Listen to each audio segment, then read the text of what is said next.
may be the most amazing thing most people never heard of.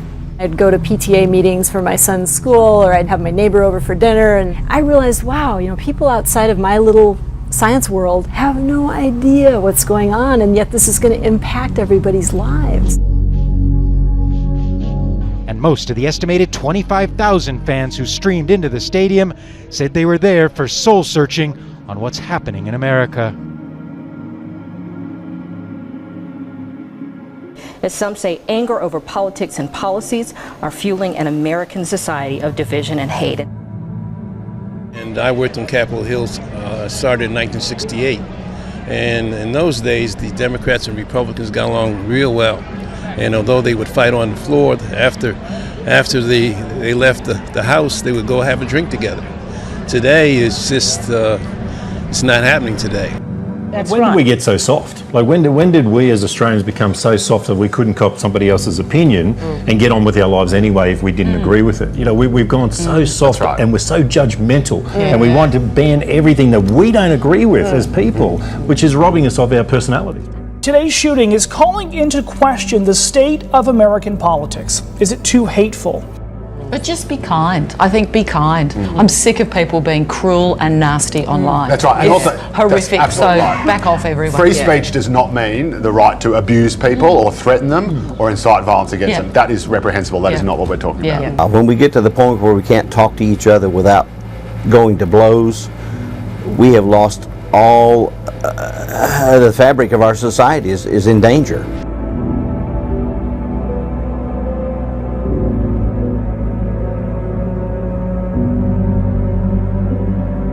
We can't say we didn't tell you about this one. Guys, another one for you. First, as you know, the world went wild when the male romper, or the romp him, hit the fashion scene. Orders went through the roof. Well, today we present this ensemble, designed by LA-based brand Hologram.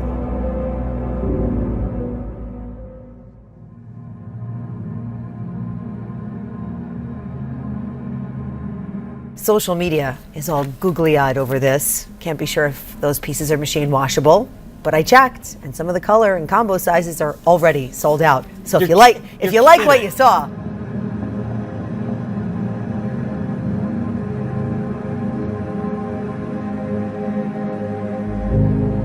as early as next week, you won't need to pick a gender to apply for a Washington, D.C. driver's license. The state following in Oregon's footsteps. We actually told you about that last week.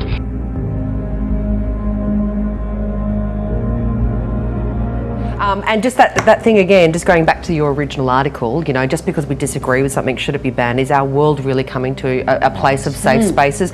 Isn't that what the Nazis did? They burned books because they didn't like what was written inside them. Exactly right. So are we going to support fascist behaviour now? Is that what we're going to do in a bid to be PC? I think that is exactly what's happening now.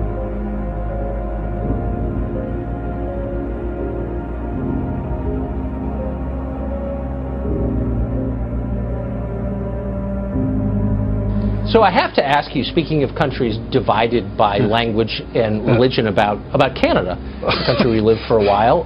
There is a new law in Canada that apparently will criminalize the misuse of pronouns. You could go to jail for calling someone by a pronoun he, she, or whatever doesn't prefer. Am I misreading this law? Does it actually suggest that that could happen? Yes, they've added gender identity to the Canadian Human Rights Act.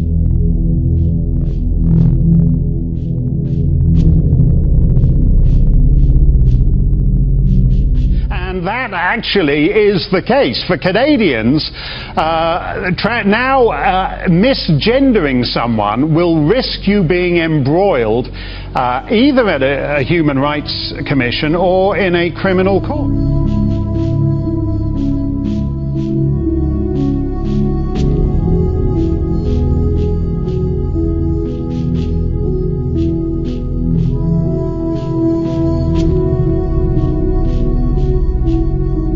I mean, it's absolutely extraordinary, this. What we're witnessing is an Orwellian assault on the most fundamental language, the language which defines the two sexes. And Canada has just put itself on the side of criminalizing that.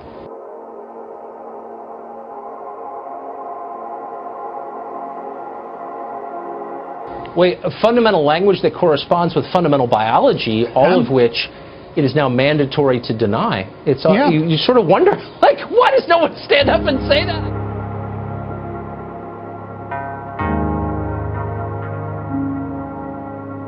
You've taught only in Sweden, right? So what has been changing and what has changed in the last 10 years? I started to observe things about 15 years ago, I think. I started to feel that the corridor, of opinions were getting narrower. Yeah, and it was quite obvious in school. You change focus in school. You were not supposed to teach the students anymore. You were supposed to make good citizens of them, to have the right values, the right opinions, and that was kind of a political propaganda.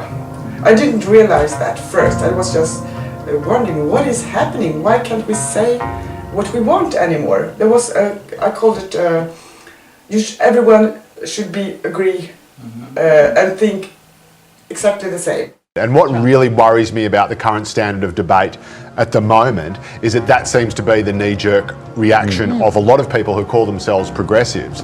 That if something is controversial or provocative or says something they don't like, it should be banned, it should be shut down. And that's what's happened with this film. When the Seattle Storm take the court against Chicago July 18th, the team will make a statement beyond basketball. It's definitely a first for us, and it's first for a professional sports team. Storm co-owner Don Trudeau told me the WNBA team will donate some ticket revenue that night to Planned Parenthood. We must also use this opportunity to do more to protect our unborn children. It's almost a daily event in Europe, a terror attack of some sort, but not here. But why not here on sort of the frequency, the level of violence that we're seeing? There's always been violence in American politics. Dr. Josh Stockley says this is about more than nasty politics. I don't think it's the politics that's getting nastier from a civic standpoint. I think we as a nation are getting more violent. What we are experiencing in America at this time is sin, lawlessness. You say, we're headed in the wrong direction, aren't we, Phil? America's problem is that America doesn't know what its problem is. And sometimes we wander off and we get lost and we swim with the current and we become routine to the darkness and we just get blinded instead of stopping for a second, looking up and saying, oh wow, that could be something cool. You're looking at a woman who may have helped change the rules of life on Earth. Her name is Jennifer Doudna, and she would probably wince at the hyperbole, but it isn't far off. Don't mess with the God of creation. You're going to lose. How about the invention of a tool that can edit the genetic fate of almost anything alive? It may be the most amazing thing most people never heard of. It's called CRISPR. It's sort of making precise changes to the code of life, kind of analogous to changing the text of a document. Which we get. Which we get, right. You see a typo in a document, you can go in and make that change. You know, it means that we can control human evolution now. We can control essentially anything that is alive. We can manipulate the script.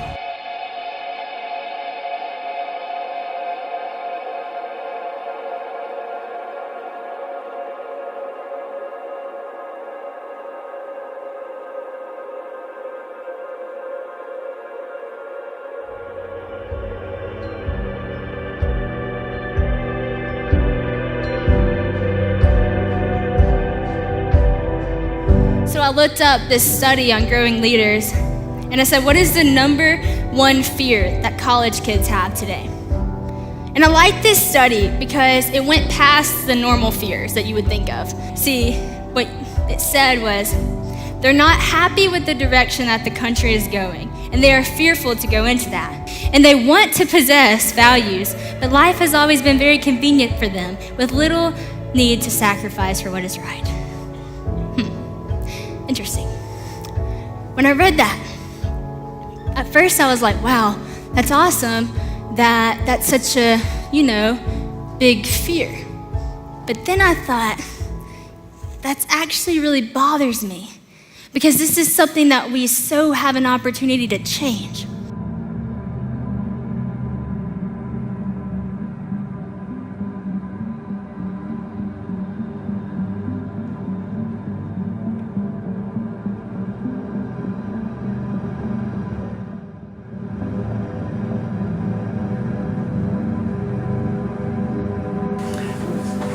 Being gender neutral is a kind of norm, the new norm in Sweden, but no one really wants it. So that is a kind of destabilization of the Swedish society.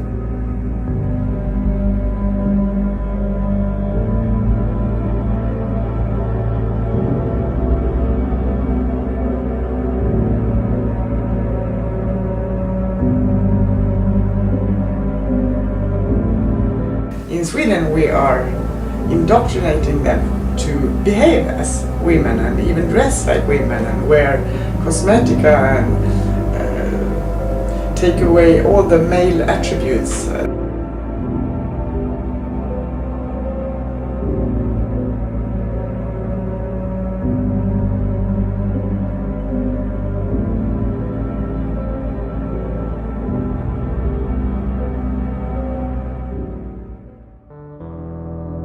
The title of your book, The Strange Death of Europe, what do you mean by that? I mean that through a whole set of things, Europe seems to me to be committing suicide, civilizational suicide. The book focuses on what happened in 2015 with the migrant crisis, you'll remember, but that crisis is still going on. It's been going on for a very long time. It preceded that year and it will go on for a long time to come. It's about a continent that decides to basically say, our home is the home for the entire world. It's the home for anyone who wants to come here.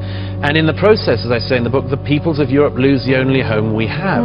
There's a whole set of other things, of course, civilizational self-doubt, guilt, all the things which you in America also now are getting. Right, so they think they're being nice, they're being accepting and open, but really they're committing suicide, you say. But in a practical sense, that's not happening anytime soon. Yet, the headlines keep coming. Researchers in China and Sweden and the UK are already working with human embryos. Yeah, it's passed on to future generations. That's what's so powerful. So you actually do change evolution. You change evolution. That's right. It was when my dad took me hunting for the first time, and I started looking around, and I said, you know what? Something designed the design that I'm looking at. Are you kidding me? Look at all the details of creation. Every cell of your body has 3 billion letters of the DNA code. It has that many? 3 billion? That's the number of letters that would be in a stack of 1,000 Bibles. And what CRISPR can do, it can go in, it can find that one mistake, and it can fix it. Well, what is DNA?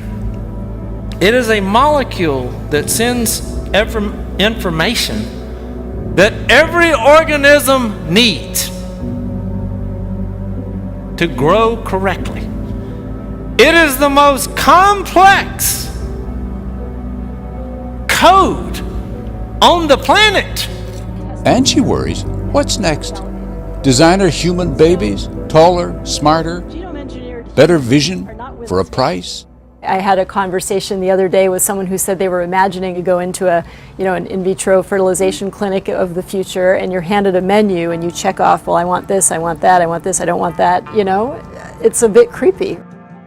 I'm not very smart, but if you have information, I'm pretty sure there was an informant. If you have a design, there's a designer. If you have a creation, you have a creator. So she travels everywhere to tell the story about the amazing discovery she helped bring into the world.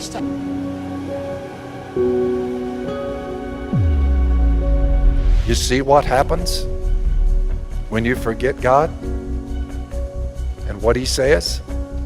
When you take it upon yourself to play God? It's a design.